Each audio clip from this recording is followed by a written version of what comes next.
Pagi itu, matahari baru saja menampakkan sinarnya di ufuk timur. Di sebuah rumah sederhana di pinggiran kota kecil bernama Ciparai, suara ayam berkokok bersahutan dengan derit pintu kayu yang dibuka oleh seorang pria berusia 30-an.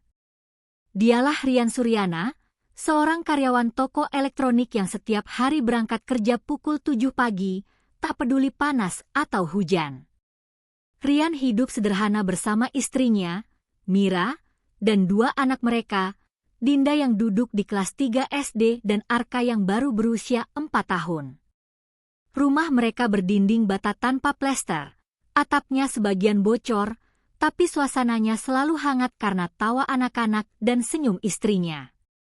Setiap pagi, Rian duduk di ruang tamu kecil sambil menyeruput kopi hitam buatan Mira. Kopinya agak pahit ya, Mi, ucap Rian sambil tersenyum. Mira menatap suaminya sambil tersenyum tipis. Gulanya tinggal sedikit, Mas.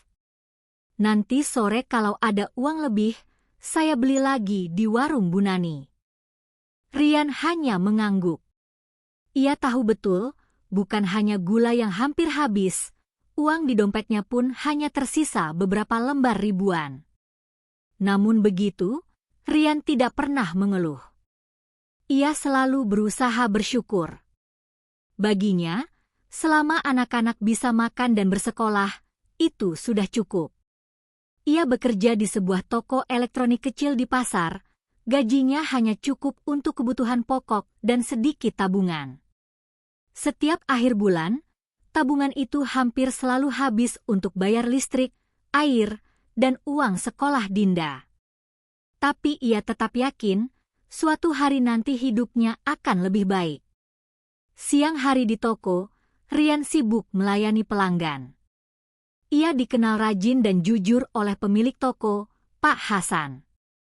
Kadang, kalau ada pembeli yang kekurangan uang, Rian rela menalangi dulu. Urusan uang bisa nanti, yang penting barangnya bermanfaat, katanya dengan ringan. Sifat itulah yang membuat banyak pelanggan suka padanya, tapi di sisi lain, ia jarang punya sisa uang untuk dirinya sendiri. Sore itu, setelah menutup toko, Rian pulang dengan langkah lelah namun bahagia. Di rumah, Dinda sudah menunggunya di depan pintu sambil berlari kecil. Ayah! Nilai Dinda 100 di pelajaran matematika, serunya dengan bangga. Rian tertawa senang dan mengangkat putrinya tinggi-tinggi. Wah, anak ayah hebat sekali. Nanti ayah belikan es krim, ya. Dinda tersenyum lebar, sementara Mira hanya menatap dengan perasaan campur aduk. Ia tahu suaminya akan menepati janji itu, meski mungkin harus menukar receh terakhir di dompetnya.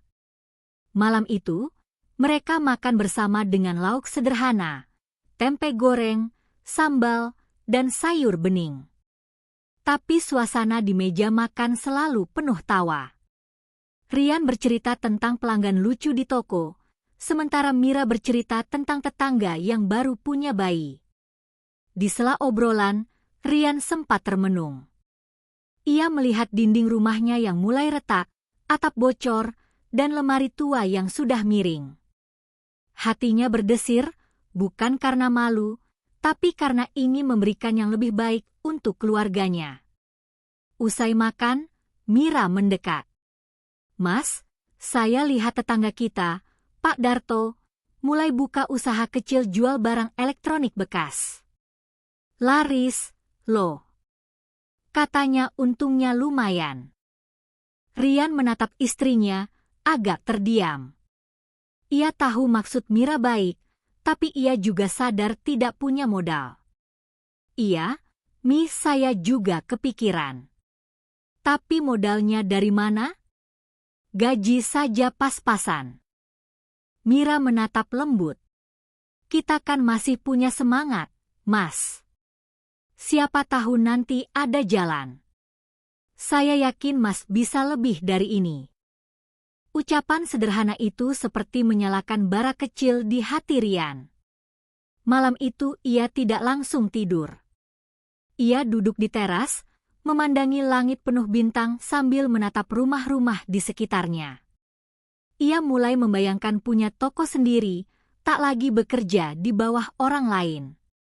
Ia ingin anak-anaknya bangga padanya.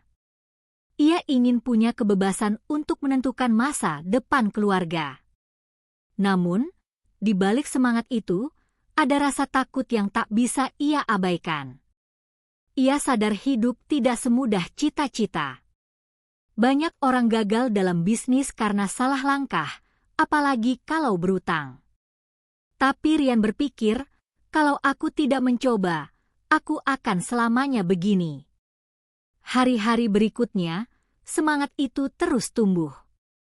Setiap ada barang elektronik rusak di toko, Rian memperhatikannya dengan saksama. Ia belajar memperbaiki televisi, kipas angin, radio, apa saja. Ia mulai berpikir, bagaimana kalau aku buka servis kecil-kecilan di rumah nanti? Namun, begitu melihat isi tabungan, semangatnya langsung ciut. Uangnya hanya cukup untuk kebutuhan sebulan. Ia sempat bimbang. Apa aku harus pinjam uang dulu? Pikirnya. Tapi setiap kali pikiran itu muncul, ia teringat wajah anak-anaknya yang polos. Ia takut kalau gagal, keluarganya justru makin susah.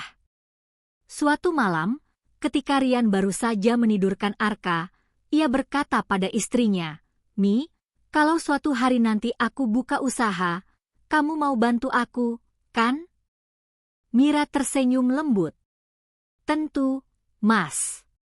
Saya bakal bantu semampu saya. Tapi janji ya, jangan sampai nekat." Rian mengangguk pelan, tapi dalam hatinya ia tahu, untuk mewujudkan mimpi, kadang orang harus berani sedikit nekat. Hari berganti minggu, minggu berganti bulan. Kehidupan mereka tetap sama, cukup tapi pas-pasan. Namun di dalam diri Rian, ada api kecil yang mulai menyala. Ia mulai menabung lebih rajin, menyisihkan sedikit demi sedikit, menolak godaan membeli hal-hal yang tak perlu. Ia tak tahu kapan waktunya tiba, tapi ia yakin, suatu hari nanti, ia akan punya kesempatan untuk mencoba. Malam itu, sebelum tidur, Rian menatap wajah Mira yang tertidur lelah di sampingnya, dan dua anaknya yang pulas ditikar lusuh. Ia berbisik dalam hati, "Aku akan berjuang, apapun caranya. Aku tidak akan biarkan kita terus hidup pas-pasan selamanya." Ia tidak tahu bahwa keinginan kuatnya itu akan menjadi awal dari perjalanan panjang, perjalanan yang penuh ujian, air mata, dan perjuangan keras. Dan kelak, doa malam itu akan menjadi titik awal kisahnya, bangkit dari hutang hingga menjadi pengusaha sukses. Beberapa bulan setelah keinginan itu tumbuh di hatinya, Rian mulai melihat peluang kecil di tengah rutinitasnya di toko elektronik. Banyak pelanggan yang datang membawa televisi rusak, kulkas yang mati total, atau kipas angin yang sudah lama tidak berfungsi. Sebagian dari mereka menolak biaya servis toko yang menurut mereka terlalu mahal. Dari situ, ide Rian mulai terbentuk. Bagaimana kalau aku buka servis sendiri di rumah dengan harga lebih terjangkau? Setiap kali toko sepi, Rian diam-diam belajar. Ia memperhatikan cara teknisi senior membongkar dan memperbaiki barang elektronik. Ia tak segan bertanya, mencatat, bahkan mencoba memperbaiki barang yang sudah dianggap tak bisa diperbaiki lagi. Kadang malam hari, setelah pulang kerja, ia membawa pulang radio rusak untuk ia bongkar sendiri di ruang tamu sempitnya. Mira sering melihat suaminya tertidur di kursi dengan obeng masih di tangan. "Mas, istirahat dulu. Nanti sakit," katanya lembut. Rian membuka mata perlahan. "Nggak apa-apa, Mi. Aku pengen bisa. Kalau aku ngerti semuanya, siapa tahu nanti bisa buka servis sendiri." Mira hanya menghela napas dan tersenyum tipis. Dalam hatinya, Ia bangga sekaligus khawatir. Bangga karena suaminya rajin belajar, tapi takut karena Rian mulai memikirkan hal besar yang mungkin terlalu berisiko. Beberapa bulan berlalu. Rian mulai menerima beberapa barang kecil dari tetangga untuk diperbaiki, kipas angin, setrika, bahkan radio tua. Upahnya tidak seberapa, tapi cukup untuk menambah uang belanja harian. Namun seiring waktu, Rian merasa semakin yakin bahwa usahanya ini bisa menjadi sumber penghasilan utama, asal punya modal yang cukup. Suatu malam, ketika mereka sedang makan bersama, Rian membuka pembicaraan serius. "Mi, aku kepikiran buat buka usaha kecil. Nggak besar, cuma jual beli barang elektronik bekas sama servis kecil. Modalnya nggak banyak kok. Cuma sekitar 5 juta. Mira menatapnya ragu. 5 juta itu banyak, Mas. Dari mana uangnya? Rian menunduk sebentar, lalu menjawab pelan, aku kepikiran mau pinjam dulu. Temanku, Budi, bilang dia bisa bantuin lewat koperasi. Mira terdiam. Ia tak langsung menolak, tapi hatinya terasa berat. Mas yakin bisa bayar nanti? Rian mengangguk mantap. Yakin, Mi. Aku udah pelajari, pasarnya ada. Lagi pula, aku kan udah bisa servis. Pasti jalan. Kalimat itu terdengar meyakinkan, tapi di mata Mira, ada sesuatu yang membuatnya takut, bukan pada uang, tapi pada ketidakpastian. Namun, karena ia percaya pada suaminya, akhirnya ia hanya berkata lirih. Baiklah, Mas. Asal Mas janji hati-hati, jangan terlalu terburu-buru.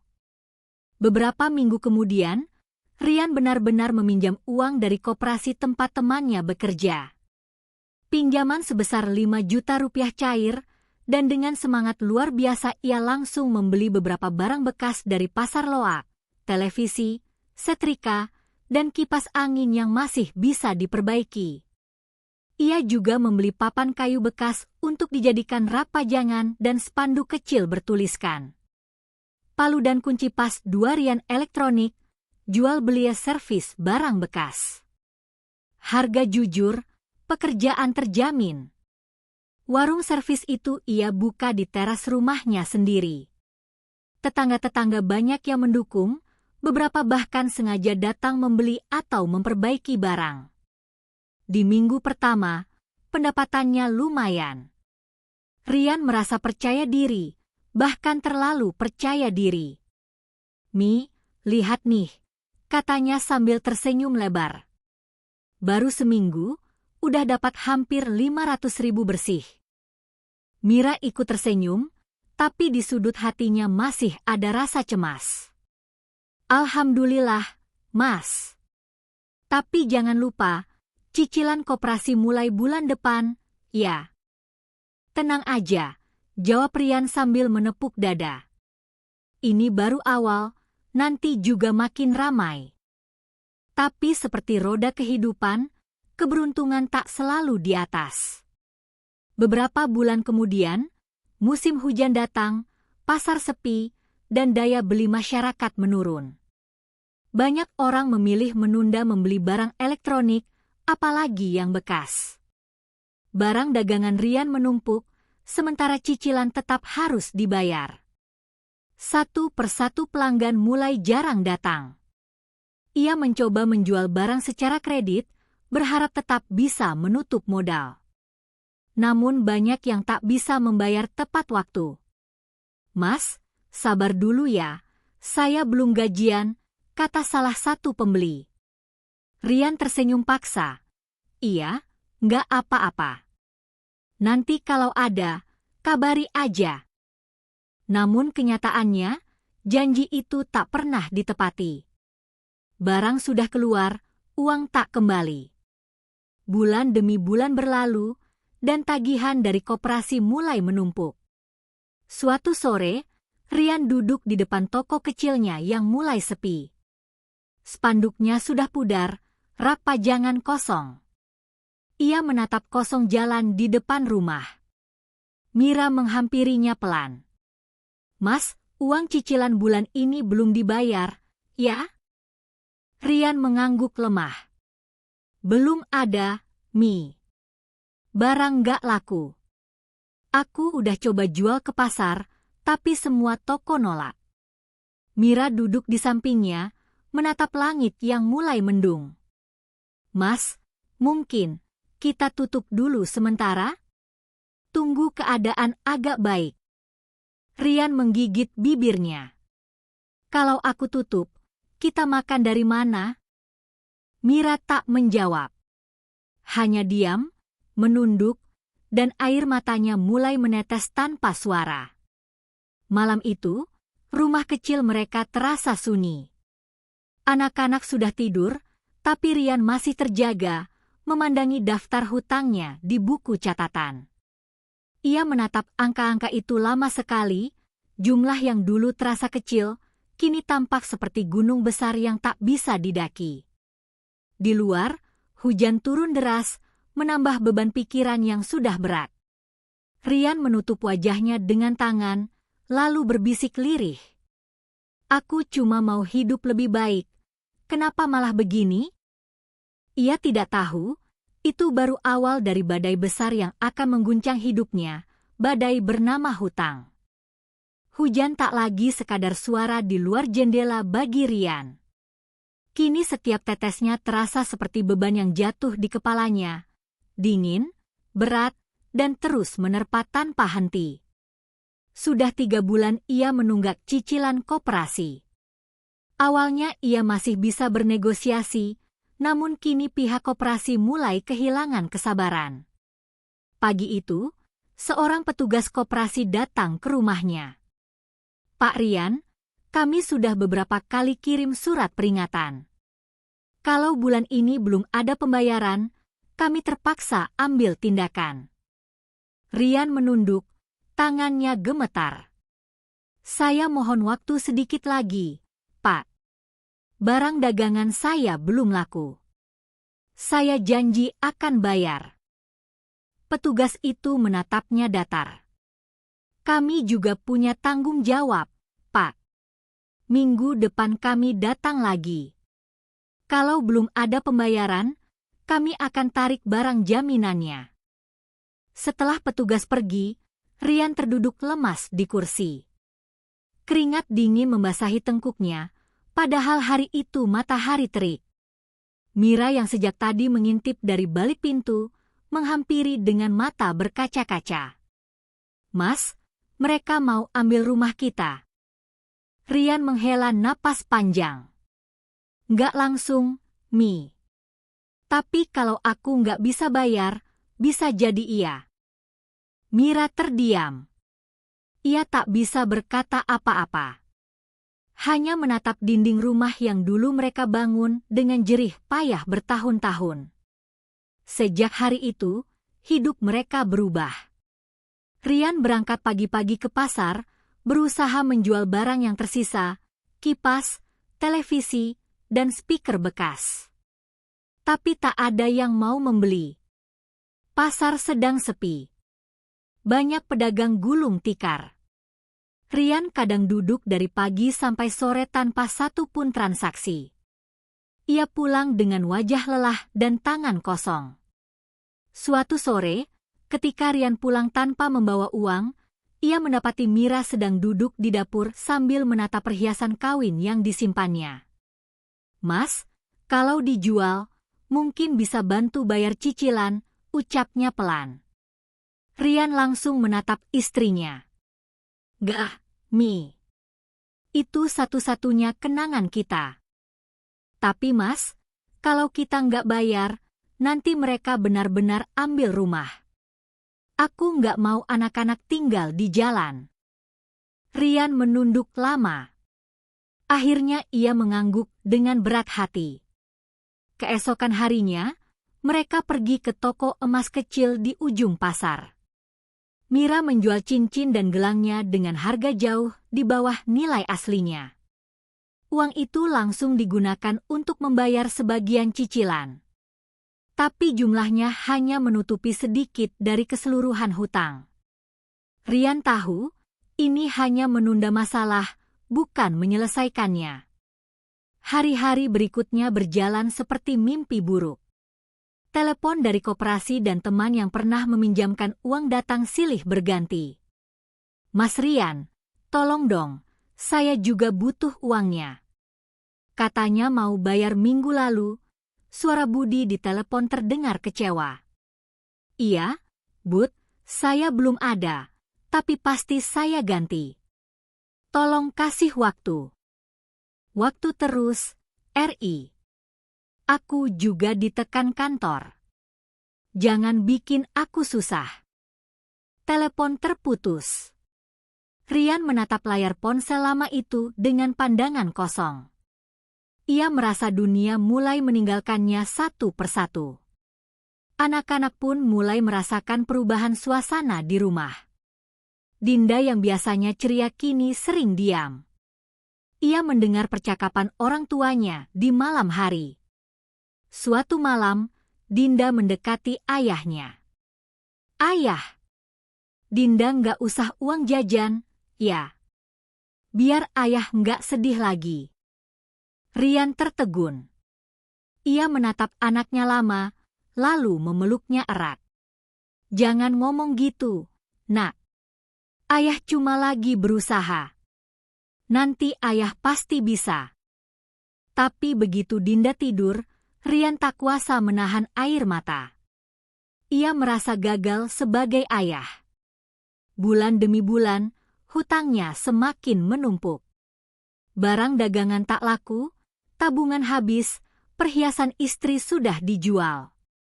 Sampai akhirnya, toko kecil di depan rumahnya ditutup paksa oleh petugas koperasi. Spanduk yang dulu penuh harapan kini robek, diambil paksa. Beberapa tetangga hanya bisa menatap iba, tapi tak berani mendekat. Di kampung kecil itu, kabar buruk cepat menyebar. Banyak yang mulai menjauh, takut ditagih pinjaman atau dimintai tolong.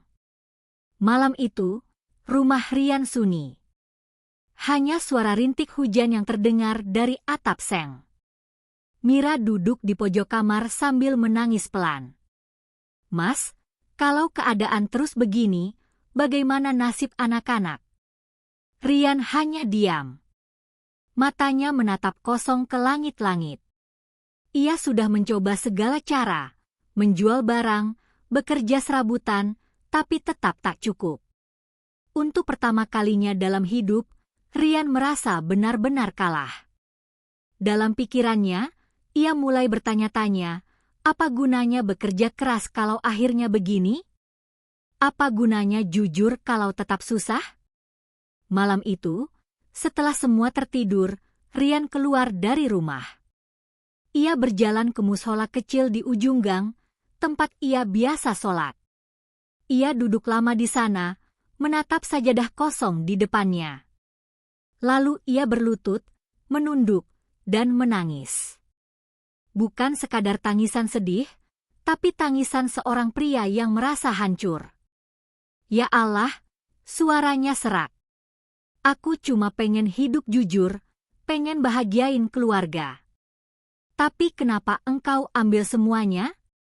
Aku udah nggak kuat, ya Allah. Aku lelah." Air matanya jatuh membasahi sajadah. Dalam kesunyian malam itu, ia merasa kecil sekali, tak berdaya, tak berarti. Namun entah kenapa, di tengah keputusasaan-Nya, ada rasa hangat kecil di dadanya. Seolah ada bisikan lembut yang berkata, "Bangkit, Rian. Jangan menyerah." Ia tidak tahu dari mana kekuatan itu datang. Tapi malam itu, untuk pertama kalinya setelah sekian lama, ia sujud lebih lama dari biasanya. Dan dalam sujudnya yang penuh air mata, Rian berjanji dalam hati, "Aku akan bangkit. Entah bagaimana caranya, aku akan bayar semua hutang itu, aku akan berdiri lagi." Namun ia juga tahu, Janji itu bukan sekadar kata. Jalan menuju kebangkitan akan panjang dan penuh duri. Dan keesokan harinya, perjalanan menuju titik balik hidupnya perlahan dimulai. Malam semakin larut, tapi Ryan belum juga tidur. Ia duduk di teras rumahnya yang kini terasa lebih sempit dari biasanya. Angin malam berhembus lembut, membawa suara jangkrik dan anjing menggonggong dari kejauhan. Di tangannya, ia menggenggam buku catatan lusuh berisi daftar hutang yang terus bertambah. Angka demi angka tertulis dengan tinta hitam, sebagian sudah ia garis dengan tanda belum lunas. Ia menatapnya lama, lalu menutup buku itu dengan napas berat. Ya Tuhan, sampai kapan begini? Rumah itu kini lebih sepi dari biasanya. Usahanya sudah tutup, tabungan habis, dan rasa percaya diri lenyap bersama sisa harapannya. Ia tak lagi sering bercanda dengan anak-anaknya seperti dulu. Setiap kali Dinda dan Arka bertanya, "Ayah kerja di mana sekarang?" Ia hanya menjawab singkat, "Ayah lagi istirahat." Padahal di dalam hatinya, ia tahu ia bukan sedang istirahat, tapi jatuh. Beberapa hari terakhir, Ryan semakin jarang keluar rumah. Ia malu bertemu tetangga, takut ditanya soal toko yang tutup. Setiap kali mendengar suara langkah di depan rumah, jantungnya langsung berdegup keras, takut itu penagih koperasi yang datang. Mira berusaha menenangkan, tapi ia pun tak bisa menyembunyikan kesedihannya. "Mas, makan dulu." Dinda udah tidur, ucapnya suatu malam sambil menyodorkan sepiring nasi dan sambal tempe. Ryan hanya menggeleng pelan. "Nanti, Mi. Aku belum lapar."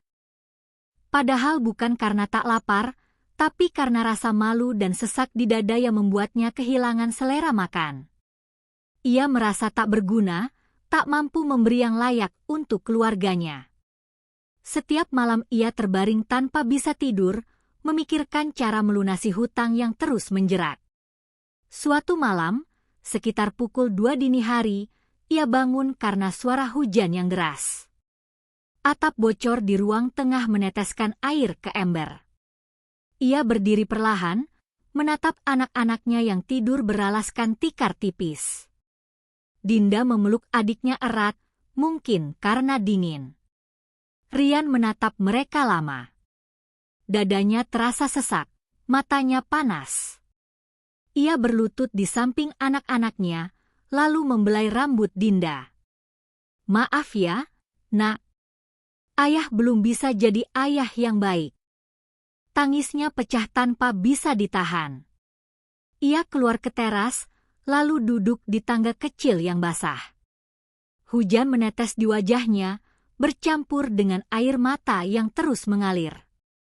Ia menatap langit yang gelap dan berbisik lirih, "Ya Allah, aku udah nggak tahu harus gimana. Aku udah coba segalanya. Tolong aku, ya Allah." Dalam keheningan malam itu, hanya suara hujan dan isakannya yang terdengar. Tapi di tengah kesunyian, tiba-tiba Ryan merasa sesuatu. Bukan suara, bukan cahaya, tapi ketenangan. Seolah hatinya diberi isyarat bahwa Tuhan belum selesai menulis kisahnya. Keesokan paginya, untuk pertama kalinya setelah sekian lama, Ryan memutuskan untuk datang ke masjid subuh-subuh. Langkahnya berat, tapi ada dorongan kuat dalam dadanya. Di sana, ia bertemu beberapa jamaah tua yang mengenalnya. Salah satunya, Pak Hamdan, penjaga masjid yang selalu ramah. "Ryan, lama nggak kelihatan. Gimana kabar?" tanyanya sambil tersenyum. Ryan hanya menunduk. "Begitulah, Pak. Lagi banyak cobaan." Pak Hamdan menepuk bahunya lembut. "Cobaan itu tanda Allah masih sayang, Nak. Jangan malu datang ke rumahnya." Kata-kata itu sederhana, tapi terasa seperti obat. Sejak hari itu, Rian mulai rutin datang ke masjid setiap subuh. Ia tidak langsung menemukan solusi, tapi sedikit demi sedikit, hatinya mulai tenang. Di sela-sela waktu senggangnya, Rian mulai membantu membersihkan masjid, memperbaiki lampu, dan memperbaiki pengeras suara yang rusak. Ia melakukannya tanpa bayaran, hanya ingin mengisi waktu dan menenangkan hati. Namun, tanpa ia duga, hal kecil itu menjadi awal perubahan besar.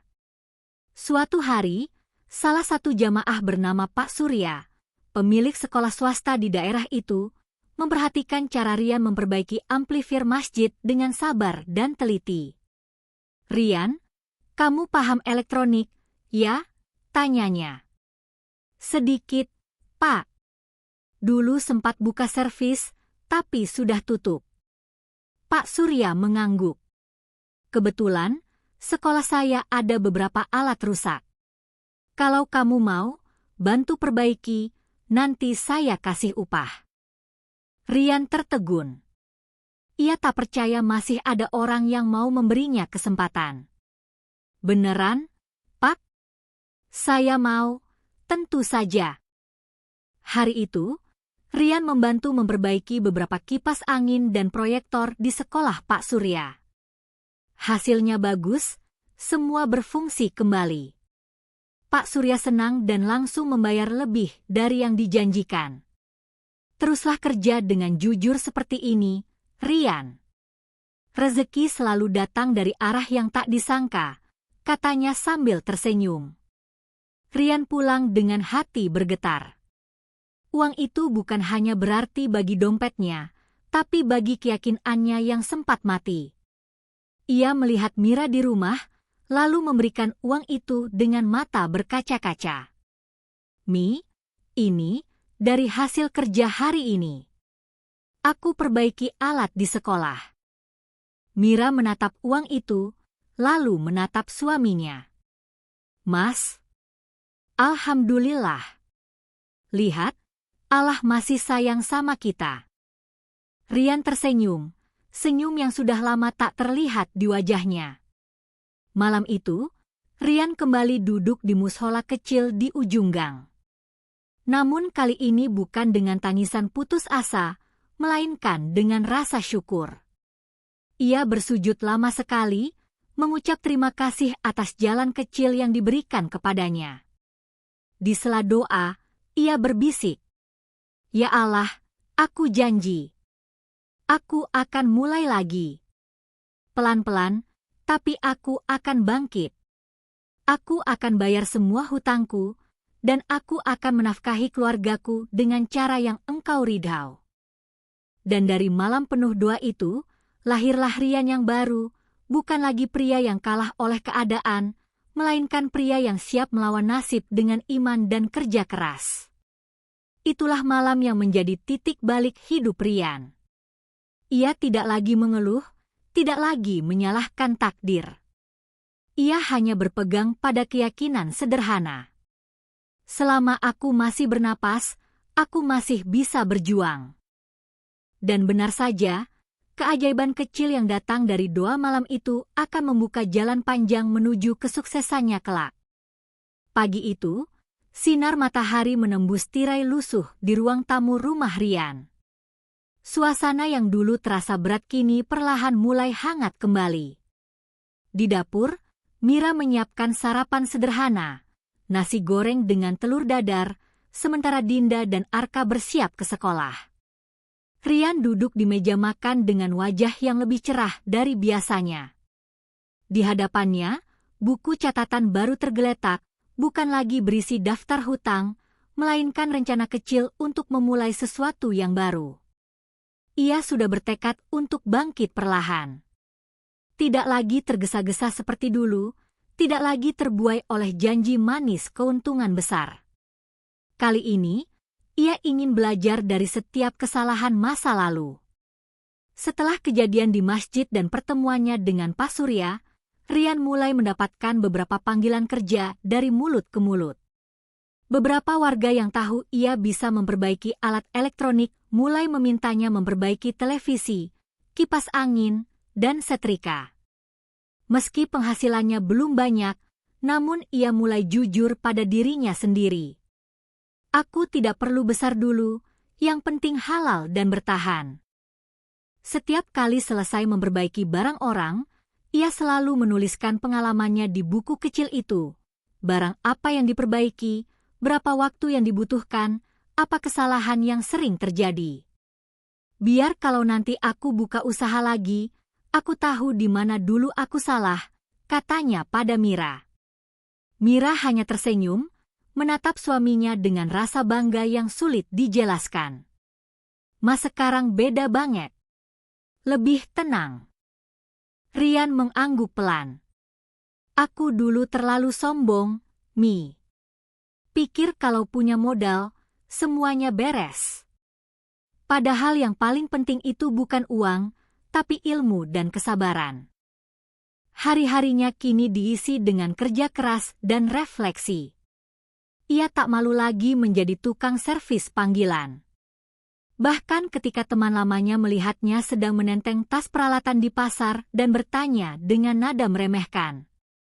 Rian, masa kamu sekarang jadi tukang servis? Dulu kan punya toko besar. Rian hanya tersenyum. Iya, dulu aku terlalu cepat pengen tinggi, sampai lupa belajar cara berdiri yang benar. Jawaban itu membuat temannya terdiam. Suatu sore, ia diajak Pak Surya menghadiri acara pelatihan kewirausahaan kecil yang diadakan di balai desa. Awalnya Rian ragu, tapi akhirnya ia ikut. Di sana, ia mendengarkan pemateri bernama Bu Ratna, seorang pengusaha UMKM sukses yang dulunya juga bangkrut. Kata-kata Bu Ratna menancap dalam di hati Rian. Orang gagal bukan karena mereka tidak bisa, tapi karena mereka berhenti terlalu cepat. Setelah pelatihan itu, Rian mulai banyak membaca buku motivasi dan menonton video edukatif tentang manajemen usaha, pemasaran, dan cara mengatur keuangan. Ia mencatat semua hal penting di buku kecilnya, dari tips menjaga pelanggan, mencatat pemasukan harian, hingga pentingnya membangun kepercayaan. Setiap kali merasa lelah, ia membuka catatan di halaman pertama yang ia tulis sendiri. Gagal itu guru. Jangan benci pelajarannya. Lama-kelamaan, keahlian servisnya semakin dikenal. Banyak pelanggan yang puas karena hasil kerjanya rapi dan cepat. Bahkan ada satu pelanggan, Bu Yanti, pemilik toko kelontong, yang selalu merekomendasikan jasanya ke orang lain. Kalau barang rusak, panggil aja Mas Rian. Orangnya jujur dan gak suka ngebual, katanya. Karena kejujurannya itu, pelanggan Rian makin banyak. Ia mulai bisa menabung sedikit demi sedikit. Ia bahkan membuat kartu nama sederhana dari kertas HVS yang ia potong dan tulis sendiri. Rian Elektronik Servis Panggilan, cepat jujur. Setiap kali ia pergi ke pasar, masjid, atau warung, ia selalu menitipkan kartu itu. Awalnya banyak yang hanya tersenyum, tapi beberapa hari kemudian teleponnya mulai berdering. Suatu hari, Rian mendapat panggilan dari kantor kelurahan. Mas Rian, bisa bantu perbaiki speaker dan mikrofon kami? Lagi ada acara minggu depan. Ia datang, memperbaiki alat-alat itu, dan hasilnya memuaskan. Pak Lurah bahkan menawarkan bayaran 2 kali lipat dari harga biasanya. Mas kerja bagus, cepat, dan bersih. Nanti kalau ada proyek lain, saya hubungi lagi. Rian pulang dengan wajah penuh syukur. Bukan karena uangnya banyak, tapi karena ia mulai merasa berguna lagi. Malam itu, ia menatap keluarganya makan bersama dengan rasa hangat di dada. Mi, aku sadar, dulu aku sibuk cari untung, sampai lupa caranya bersyukur. Sekarang, walau kecil, tapi aku tenang. Aku nggak mau lagi hidup dari hutang. Mira menatapnya lembut. Mas sekarang bukan cuma kerja buat uang, tapi buat hati juga. Rian mengangguk. Ia tahu, kali ini langkahnya sudah benar. Beberapa bulan berlalu. Uang tabungannya kini cukup untuk membeli beberapa peralatan servis yang lebih baik. Ia juga menyewa kios kecil di pinggir jalan dekat pasar, tempat yang dulu ia lewati setiap hari dengan perasaan rendah diri. Namun kali ini berbeda. Di papan kecil di depan kios itu, tertulis, Rian Elektronik Servis jual beli barang bekas. Banyak orang yang datang bukan hanya untuk memperbaiki barang, tapi juga sekadar bercerita dan bertanya bagaimana Rian bisa bangkit lagi. Rian tak pernah segan berbagi kisahnya. Ia selalu menjawab dengan senyum. Saya nggak bangkit karena ajaib, saya bangkit karena berhenti menyalahkan hidup. Pelan tapi pasti, usaha kecil itu tumbuh. Kisahnya bahkan mulai dikenal di desa sebagai contoh orang yang gagal, tapi tidak menyerah. Dan tanpa ia sadari, benih kesuksesan baru sudah mulai tumbuh di tanah yang dulu gersang oleh rasa putus asa. Malam itu, Rian kembali menulis di buku catatannya sebelum tidur.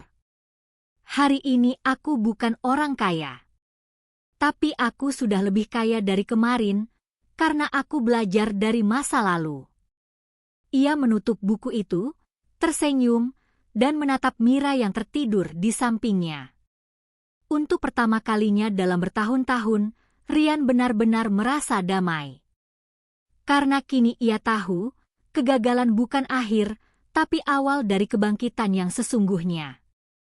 Pagi itu, matahari baru saja naik ketika Rian membuka pintu kios kecilnya di pinggir jalan pasar desa. Kios itu sederhana, berdinding triplek dengan atap seng, tapi baginya, itu adalah simbol kebangkitan. Di depan kios tergantung papan bertuliskan tangan sendiri. Rian Elektronik Servis jual beli barang bekas. Hari itu, seperti biasa, Rian mulai membersihkan meja kerja, menata obeng, tang, dan solder yang sudah menjadi sahabatnya sejak masa sulit dulu. Namun di benaknya, ada satu pertanyaan yang terus berputar. Sampai kapan aku hanya memperbaiki barang rusak? Apa bisa aku buat sesuatu yang lebih besar? Pertanyaan itu menjadi awal dari perubahan besar. Suatu hari, seorang bapak paruh baya datang membawa kipas angin rusak. Mas, ini kipas udah nggak muter. Mungkin motornya mati, katanya. Rian memeriksa dengan teliti, lalu berkata, ini masih bisa diservis, Pak. Tapi biayanya mungkin setengah dari harga kipas baru. Bapak itu tersenyum lemah. Kalau gitu, nggak usah diservis, Mas. Saya beli kipas baru aja deh. Yang ini buat Mas aja, kalau bisa dimanfaatkan. Rian tertegun. Ia menerima kipas itu dengan rasa heran. Setelah pelanggan itu pergi, ia membongkar kipas tersebut.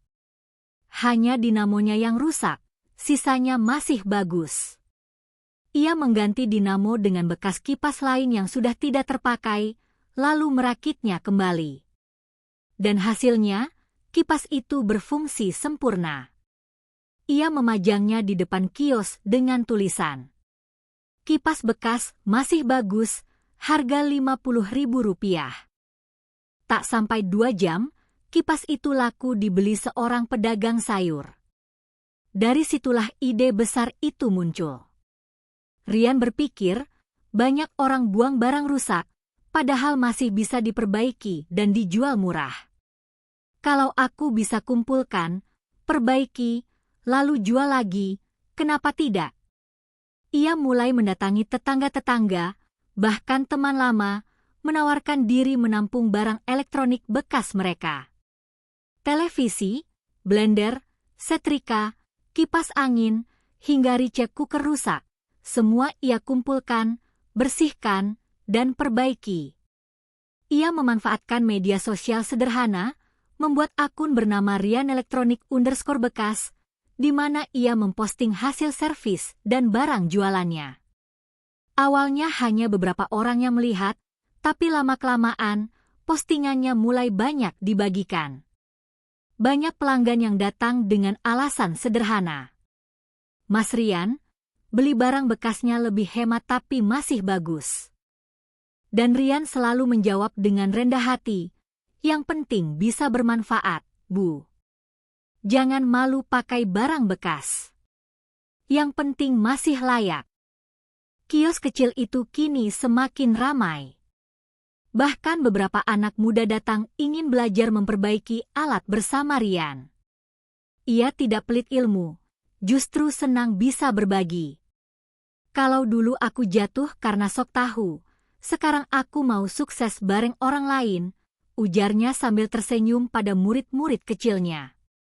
Salah satu di antaranya, Tony, seorang remaja yatim yang tinggal di dekat pasar, sangat rajin membantu. Rian melihat dirinya sendiri di anak itu, polos, tapi punya semangat besar. Tony, kamu belajar sungguh-sungguh, ya. Nanti kalau kios ini berkembang, kamu bisa jadi teknisi tetap, kata Rian suatu sore. Tony mengangguk semangat. Siap, Mas. Dari keuntungan hasil jual beli barang bekas, Rian mulai menabung lagi. Ia belajar mencatat pengeluaran dengan rapi, memisahkan antara uang pribadi dan uang usaha, hal yang dulu ia abaikan saat masih punya toko besar. Suatu malam, ia dan Mira duduk di ruang tamu, menghitung hasil tabungan di kaleng logam. Mi, lihat ini, tabungan kita sudah cukup buat beli etalase baru. Biar kios kelihatan lebih rapi, kata Rian. Mira tersenyum bahagia. Mas sekarang benar-benar beda. Dulu semua hasil langsung habis, sekarang bisa nabung. Aku bangga banget. Rian tertawa kecil. Aku belajar dari masa lalu, Mi. Sukses itu bukan soal cepat, tapi soal kuat bertahan. Beberapa bulan kemudian, Rian menambah satu lagi papan di depan kiosnya. Terima barang bekas, kami perbaiki, kami beli. Usahanya mulai berkembang pesat. Banyak warga dari desa lain datang membawa barang bekas untuk dijual. Dari hasil perbaikan, Rian bisa menjual kembali barang itu dengan harga terjangkau. Pelanggannya pun bertambah, dari ibu rumah tangga sampai mahasiswa yang mencari barang murah tapi layak pakai. Kabar keberhasilannya menyebar ke berbagai tempat. Pak Surya, orang yang dulu memberinya kesempatan pertama, datang berkunjung ke kiosnya. Rian, saya bangga banget lihat kamu sekarang. Kamu bangkit bukan cuma untuk dirimu sendiri, tapi untuk orang lain juga, katanya. Rian menunduk haru. Kalau bukan karena Bapak yang pertama kasih saya kepercayaan, mungkin saya masih bingung harus mulai dari mana. Suatu sore, ketika kiosnya sedang ramai, seorang pria datang dengan mobil pick-up kecil. Ia memperkenalkan diri sebagai Pak Andri, pemilik gudang elektronik bekas di kota. Saya dengar Mas Rian jujur dan hasil kerjanya bagus. Saya butuh orang kayak Mas buat kerjasama. Saya punya stok barang bekas banyak, tapi nggak sempat perbaiki.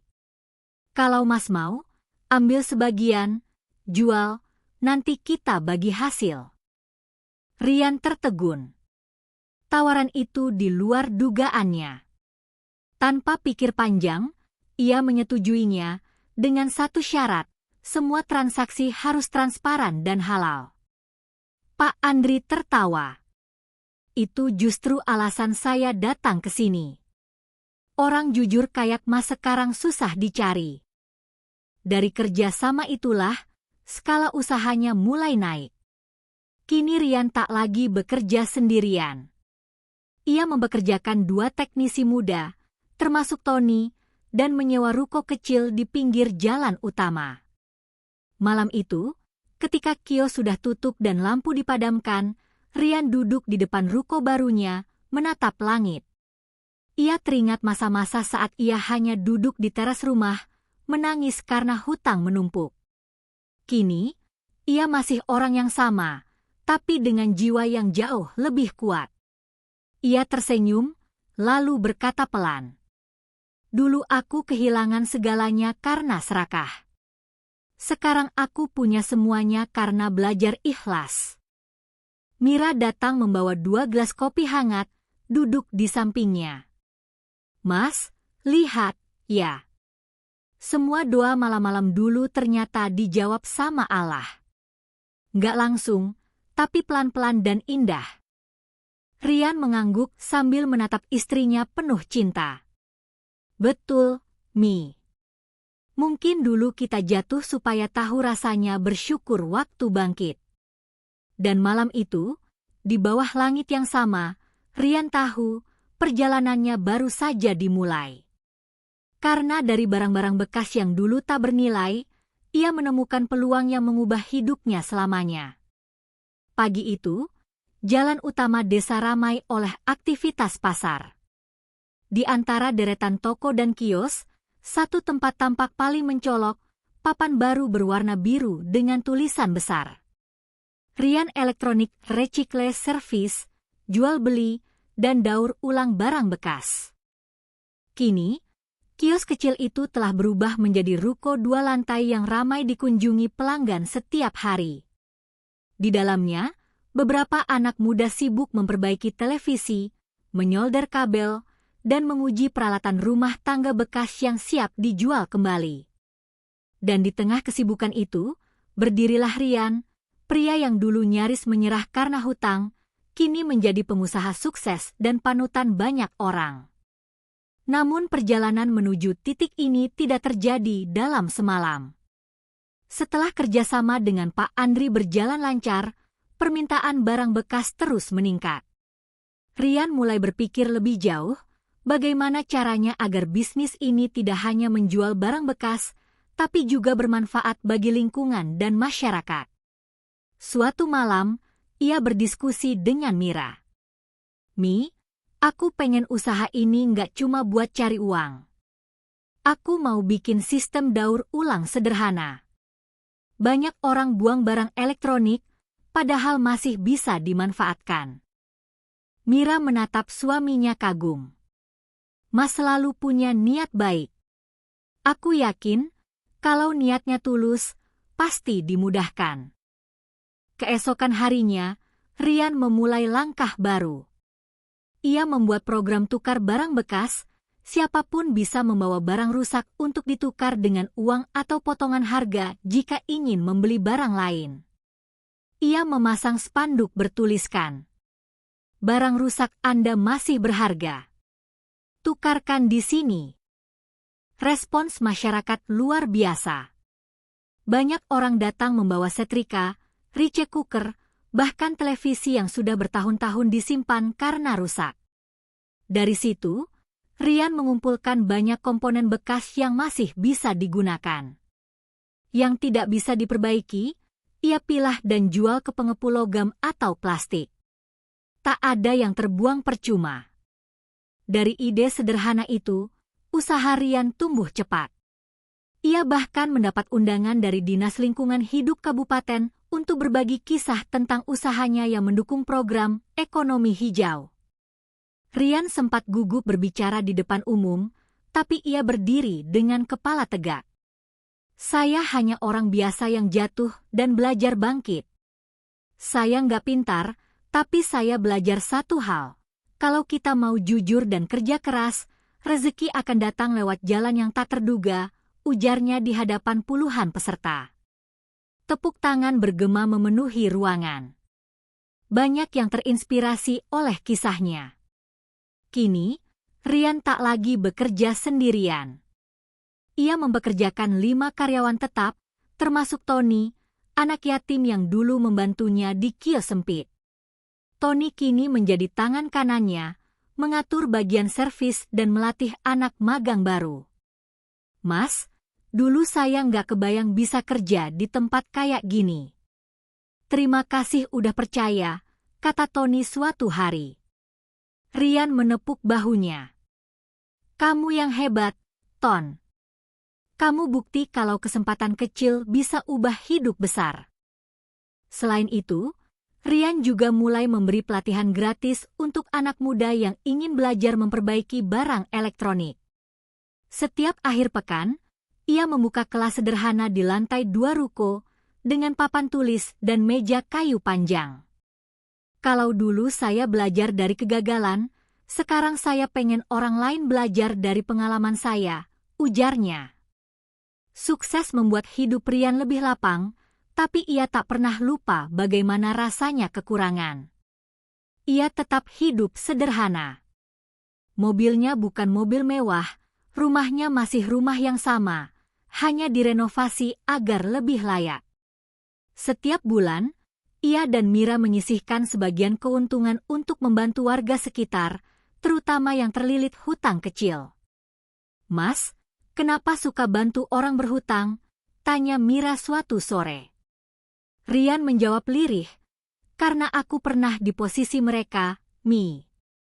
Aku tahu rasanya nggak bisa tidur karena tagihan. Namun, bukan berarti semua berjalan mulus. Dengan semakin besarnya usaha, muncul juga tantangan baru. Beberapa pesaing mulai meniru konsep usahanya, bahkan ada yang sengaja menurunkan harga untuk menjatuhkannya. Beberapa orang iri menyebarkan kabar bahwa Rian membeli barang dari sumber ilegal. Awalnya, Rian marah. Ia merasa tak adil setelah kerja keras yang panjang. Tapi Mira menenangkannya. "Mas, kalau orang mulai iri, berarti Mas sudah di atas. Jangan bales dengan amarah, bales dengan bukti." Rian menuruti nasihat istrinya. Ia justru semakin terbuka, mengundang warga melihat proses servis dan daur ulang di rukonya, menunjukkan semua legalitas usahanya. "Silakan lihat, semua barang yang kami perbaiki dan jual punya catatan lengkap. Kami bukan hanya jual, kami edukasi juga," katanya saat ada pengawasan dari pihak kelurahan. Kejujurannya kembali menjadi tameng terkuat. Orang-orang yang dulu menuduh, kini justru datang belajar darinya. Suatu hari, Rian mendapat telepon dari seorang pengusaha besar di kota bernama Bapak Tarmizi. Beliau tertarik bermitra untuk membuka cabang Rian Elektronik Recycle di beberapa wilayah lain. "Mas Rian, konsep usaha Anda luar biasa. Saya ingin bantu memperluasnya. Tapi saya ingin tahu satu hal. Apa motivasi utama Mas Rian?" Rian tersenyum dan menjawab pelan, "Saya cuma ingin membuktikan bahwa kegagalan bukan akhir, Pak. Saya mau bantu orang lain yang pernah jatuh seperti saya dulu." Bapak Tarmizi terdiam sejenak, lalu berkata, "Jawaban itu cukup buat saya yakin. Mari kita mulai kerjasamanya." Kerjasama itu membuka babak baru. Dalam 2 tahun, Rian memiliki 3 cabang usaha di daerah berbeda. Ia mulai dikenal bukan hanya sebagai tukang servis sukses, tapi sebagai pengusaha sosial yang membantu masyarakat lewat konsep daur ulang dan pemberdayaan anak muda. Media lokal bahkan menulis artikel berjudul, "Dari terlilit hutang, kini jadi pengusaha daur ulang inspiratif, kisah Rian membalik takdir." Namun, meski banyak yang memujinya, Rian tetap rendah hati. Setiap kali ditanya rahasia suksesnya, ia selalu menjawab hal yang sama. "Saya hanya terus belajar dari kesalahan. Dan saya tidak pernah berhenti bersyukur." Malam itu, setelah semua karyawan pulang, Rian duduk sendirian di ruko barunya yang kini jauh lebih besar dari dulu. Ia menatap meja kerjanya, di mana masih ada obeng dan kabel bekas, simbol awal perjuangannya. Mira datang menghampiri, membawa secangkir kopi hangat. "Mas masih kerja? Sudah malam, loh." Rian tersenyum lembut. "Aku cuma lagi ingat masa lalu, Mi. Dulu, aku nggak punya apa-apa. Sekarang, semua ini ada karena kita sabar dan nggak menyerah." Mira menggenggam tangannya. Kita sampai di sini bukan karena kita kuat, Mas. Tapi karena kita nggak berhenti berdoa. Rian mengangguk pelan, menatap istrinya penuh rasa syukur. Ya, Mi, doa yang sama yang dulu aku ucap di tengah malam, waktu aku cuma punya air mata. Itulah saat Rian benar-benar menyadari arti menjadi pengusaha sejati, bukan karena besar usahanya, tapi karena besar hatinya. Ia tak lagi mengejar harta semata, tapi manfaat. Ia tahu, keberkahan sejati bukan di angka, tapi di doa-doa orang yang terbantu karena ketulusan. Dan malam itu, sebelum menutup rukonya, ia menulis di papan kecil di dinding belakang. Dulu aku bangkrut karena ingin cepat kaya. Kini aku sukses karena ingin terus belajar. Setelah bertahun-tahun berjuang, Rian akhirnya berada di puncak kesuksesan. 3 cabang, Rian Elektronik Recycle, berjalan lancar, karyawan setia bekerja, dan pelanggan datang dari berbagai desa.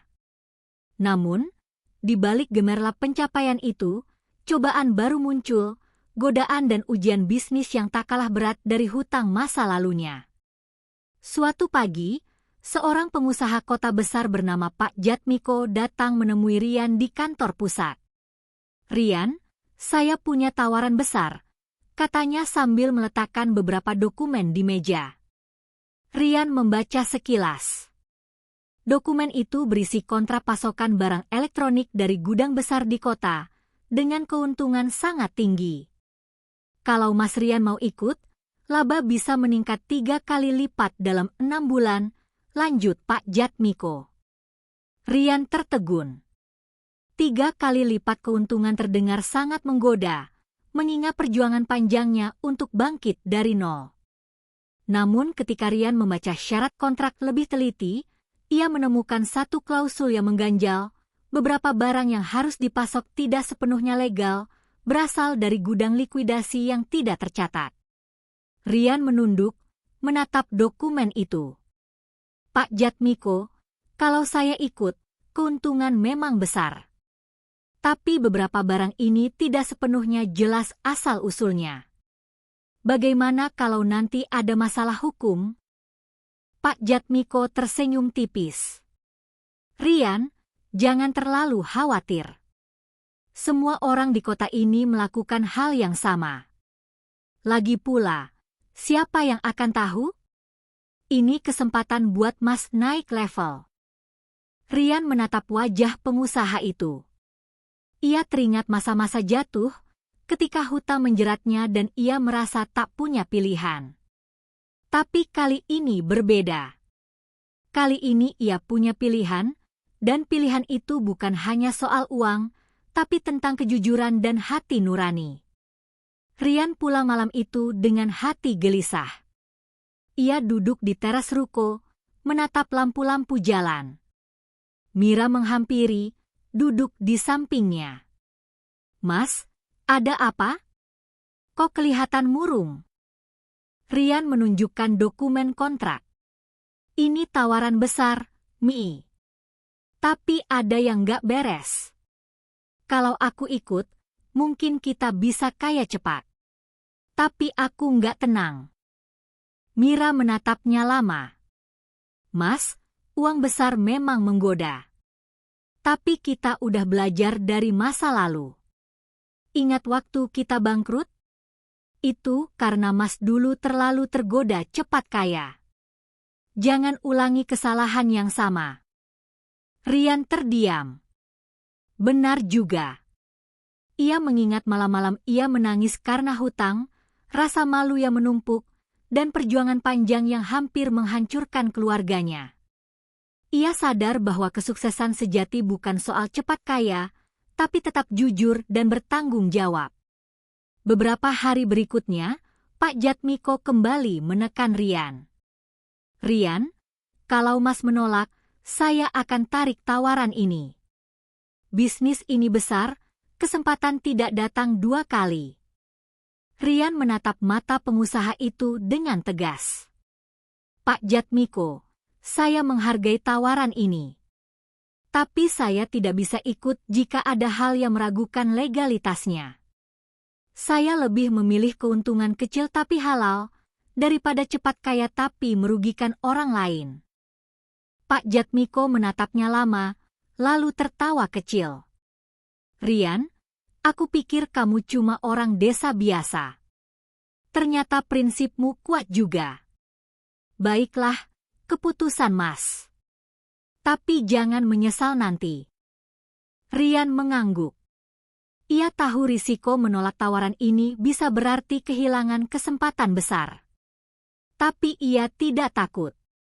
Kali ini, ia memegang kendali hidupnya, bukan lagi tergantung pada godaan orang lain.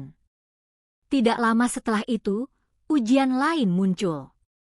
Salah satu karyawan barunya, yang bertugas mengelola cabang baru, mencoba menyalahgunakan kepercayaan dengan menjual beberapa barang bekas tanpa dicatat, demi keuntungan pribadi. Rian mendapat laporan dari Tony, tangan kanannya. Mas, ada beberapa barang hilang dari gudang cabang kota. Sepertinya dicurangi karyawan baru. Rian langsung mendatangi cabang itu, menegur karyawan tersebut dengan tegas. Kamu sudah dipercaya untuk jaga cabang, tapi malah curang. Ini bukan hanya soal uang, tapi soal kepercayaan. Karyawan itu menunduk, menyesal, dan akhirnya mengembalikan barang yang hilang. Rian menyadari bahwa mengelola usaha besar bukan hanya tentang pemasukan, tapi juga tentang mendidik orang lain untuk jujur dan bertanggung jawab. Hari-hari berikutnya, Rian semakin berhati-hati dalam memilih mitra bisnis dan karyawan. Ia membuat sistem pencatatan ganda, membagi tanggung jawab, dan rutin mengecek laporan setiap cabang. Ia juga menekankan nilai-nilai kejujuran dalam setiap rapat. Uang bisa dicari, tapi kepercayaan dan reputasi harus dijaga. Jangan pernah tergoda jalur pintas. Bahkan Tony yang dulu muridnya, kini menjadi manajer cabang baru, ikut membantu Rian mengawasi operasional. Tapi Mas, kadang godaan itu memang bikin pusing, kata Tony suatu hari. Rian tersenyum. Ya, Ton. Godaan memang selalu datang. Tapi yang membedakan orang sukses dan gagal adalah cara mereka menghadapi godaan itu. Beberapa tahun kemudian, Rian berhasil menjaga semua cabangnya tetap jujur dan transparan. Pendapatan meningkat, pelanggan puas, dan reputasinya sebagai pengusaha sukses yang jujur makin dikenal. Media lokal dan nasional bahkan mulai menulis kisahnya sebagai contoh pengusaha yang tetap berpegang pada prinsip meski dihadang godaan besar. Rian sering mengingatkan karyawannya. Kesuksesan sejati bukan hanya tentang besar laba, tapi tentang besar hati. Jangan biarkan godaan uang menghapus kejujuran kalian. Malam itu, Rian duduk sendirian di ruko pusat. Ia membuka buku catatannya yang sudah lusuh, menatap catatan perjuangan sejak masa bangkrut. Ia tersenyum tipis. Dulu aku takut kehilangan segalanya karena hutang. Sekarang aku diuji lagi, tapi aku tidak takut kehilangan prinsip. Mira datang membawa secangkir teh hangat. Mas, besok kita ulang tahun usaha. 5 tahun sejak bangkit dari hutang, katanya. Rian mengangguk pelan. Ya, Mi, 5 tahun yang penuh cobaan. Tapi aku bersyukur. Karena tanpa cobaan, aku tidak akan menjadi pengusaha sejati. Dan malam itu, di bawah lampu ruko yang hangat, Rian menyadari satu hal penting. Kesuksesan bukan hanya soal naik ke puncak, tapi tetap bertahan di puncak dengan kejujuran dan hati yang tulus. Beberapa tahun setelah Rian berhasil menjaga semua cabangnya berjalan lancar dan jujur, reputasinya mulai meluas bukan hanya di desa, tetapi juga di kota-kota sekitar. Orang-orang mengenalnya bukan sekadar sebagai pengusaha sukses, tapi pengusaha yang bangkit dari kegagalan, tetap jujur, dan peduli pada sesama. Suatu pagi, Rian menerima telepon dari seorang guru di desa tetangga. "Pak Rian, anak-anak di sekolah kami ingin belajar tentang kewirausahaan. Apakah Pak Rian bersedia datang dan berbagi pengalaman?" Rian tersenyum. "Tentu. Aku senang bisa berbagi. Lagi pula, siapa tahu ada benih wirausaha baru di sana." Hari itu, Rian berdiri di depan puluhan murid sekolah dasar dan menengah. Ia menceritakan kisah hidupnya dengan sederhana, dari anak desa biasa, jatuh bangkrut karena hutang, hingga bangkit perlahan dengan usaha kecil. Ia menekankan satu hal. Kesuksesan bukan soal cepat kaya. Kesuksesan sejati adalah tidak menyerah, tetap jujur, dan mau belajar dari kegagalan. Anak-anak itu mendengarkan dengan mata berbinar. Beberapa menulis catatan, beberapa menatapnya kagum. Seorang murid bertanya, "Pak Rian, kalau nanti kita mau usaha, tapi takut gagal, gimana?" Rian tersenyum, mengingat masa-masa gelapnya dulu. Takut itu wajar. Tapi kalau takut sampai nggak mencoba, kalian nggak akan pernah tahu kemampuan kalian. Kegagalan adalah guru terbaik, asal kalian mau belajar darinya. Tidak hanya anak-anak, warga dewasa pun mulai tertarik belajar dari Rian. Ia mulai membuka kelas kewirausahaan sederhana setiap akhir pekan di ruko pusatnya. Para peserta datang dari berbagai latar belakang, ibu rumah tangga, pemuda pengangguran, bahkan pensiunan yang ingin tetap produktif. Rian mengajarkan mulai dari cara memperbaiki barang, mengelola keuangan, hingga membangun kepercayaan pelanggan. Ia juga menekankan pentingnya etika dan kejujuran dalam berbisnis. Uang bisa dicari, tapi reputasi dan kepercayaan susah didapatkan. Jangan pernah mengorbankan prinsip demi cepat kaya. Salah satu peserta, Budi, seorang pemuda pengangguran, berhasil membuka kios kecil setelah belajar dari Rian. "Pak Rian, terima kasih. Sekarang saya bisa bantu keluarga dan punya penghasilan tetap," kata Budi suatu sore. Rian tersenyum, mengusap kepala Budi. "Bagus, Nak. Ingat, jangan cepat puas. Terus belajar dan tetap jujur." Selain membuka kelas, Rian juga mulai memberikan peluang kerja bagi warga sekitar. Setiap cabang memiliki satu program magang gratis bagi anak muda yang ingin belajar servis dan daur ulang barang elektronik. Ia percaya bahwa kesempatan kecil bisa mengubah hidup besar, sama seperti kesempatan yang dulu ia terima dari Pak Surya. Suatu hari, Tony yang sekarang menjadi manajer cabang utama berkata, "Mas, lihat deh. Banyak anak yang dulu nggak punya pekerjaan sekarang bisa bantu keluarga. Semua karena Mas mau berbagi kesempatan." Rian tersenyum bangga. "Ya, Ton. Kesuksesan itu lebih indah kalau bisa memberi manfaat buat banyak orang." Selain itu, Rian juga mulai bekerja sama dengan pemerintah desa untuk program lingkungan dan daur ulang. Setiap warga bisa membawa barang elektronik yang sudah rusak atau tidak terpakai, dan Rian menjamin barang tersebut diperbaiki atau didaur ulang dengan baik. Program ini tidak hanya mengurangi sampah elektronik, tapi juga membuka peluang usaha baru bagi anak muda yang magang di usahanya. Kabar tentang program ini menyebar cepat. Media lokal menulis, "Rian, pengusaha sukses dari desa yang menginspirasi warga dengan program daur ulang dan pendidikan kewirausahaan." Rian tersenyum membaca artikel itu. Ia tahu ini bukan soal pujian, tapi tentang memberi inspirasi dan kesempatan. Di rumah, malam hari, Rian duduk bersama Mira dan anak-anak. Dinda dan Arka sekarang sudah lebih besar dan sering ikut membantu memeriksa barang di ruko.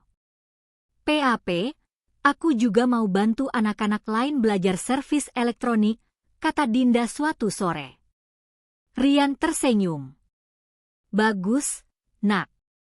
Itu artinya kalian juga belajar untuk memberi, bukan cuma menerima. Mira menatap suaminya dengan hangat. Mas, aku bangga banget sama Mas. Bukan cuma sukses, tapi juga bisa menginspirasi banyak orang. Rian mengangguk pelan. Kalau dulu aku putus asa, mungkin aku nggak akan sampai di sini. Sekarang aku sadar, setiap jatuh punya makna. Dan setiap jatuh bisa jadi awal untuk menginspirasi orang lain. Kesuksesan Rian kini bukan hanya soal uang atau cabang usaha yang bertambah. Ia mulai dikenal sebagai sosok panutan, orang yang membuktikan bahwa kegagalan bukan akhir.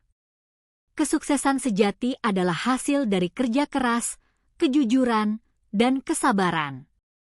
Memberi kesempatan dan menginspirasi orang lain jauh lebih bermakna daripada kekayaan materi.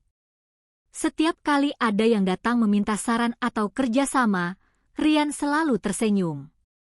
Aku bukan orang pintar, tapi aku belajar dari kegagalan. Kalau kalian mau sukses, jangan takut jatuh. Jatuh itu wajar. Yang penting jangan berhenti bangkit. Malam itu, setelah ruko tutup, Rian duduk di depan meja kerja. Ia membuka buku catatan lusuh yang sudah menemaninya sejak jatuh bangkrut. Ia menulis satu kalimat sederhana. Kesuksesan sejati bukan di angka atau harta, tapi di manfaat yang bisa kita berikan untuk orang lain. Ia menutup buku itu, tersenyum, dan menatap langit malam. Dalam hatinya, ia tahu perjalanan hidupnya telah menginspirasi banyak orang, dan itu adalah pencapaian yang paling membahagiakan.